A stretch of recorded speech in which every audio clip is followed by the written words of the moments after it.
আমরা যদি এখান থেকে বেঁচে ফিরি তাহলে মুজিববাদের কবর রচনা করেই ফিরব, না হয় ফিরব না। সারা বাংলাদেশের মানুষ গোপালগঞ্জে ছুটে আসুন, গোপালগঞ্জের বিবেকবান ছাত্র জনতা জেগে উঠুন।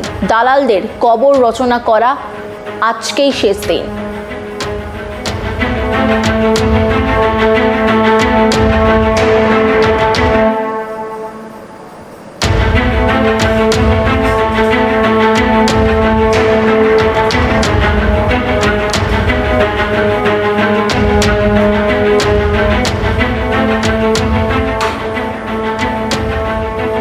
জামাতে ইসলামদের যে অত্যাচার তার ছবি যেমন দেখালাম আপনাদেরকে, হিন্দু জার্নালিস্ট তাকে পর্যন্ত আঘাত করা হয়।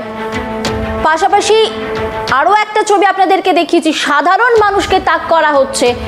সব মিলিয়ে শহীদুল ভাইয়ের কাছে এই মুহূর্তে জানতে চাইব, বাংলাদেশি নাগরিকদের নিরাপত্তা কোথায়? সব থেকে বড় প্রশ্ন এখন এটাই।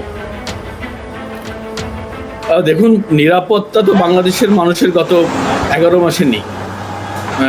মোটামুটি বাংলাদেশের মানুষ নিজের ঘরে নিরাপদ নয়। যখন যাকে যেখানে খুশি হত্যা করা হচ্ছে বা তাদের উপরে মব লেলিয়ে দেওয়া হচ্ছে, রাস্তায় ছিনতাই রাহাজানি আছে। রিসেন্টলি তো আপনারা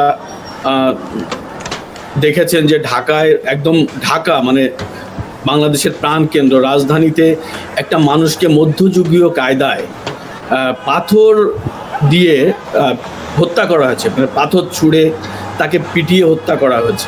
অনেকগুলো মানুষ সেখানে হত্যা করেছে তাকে। পাশেই পুলিশ ক্যাম্প, পাঞ্চার ক্যাম্প, কেউ এগিয়ে আসে। তো বাংলাদেশে যখনই মব হচ্ছে, এসব হচ্ছে রাষ্ট্রীয় পৃষ্ঠপোষকতা এবং এটা মেটিকুলাস ডিজাইনের একটা পার্ট। যেভাবে তারা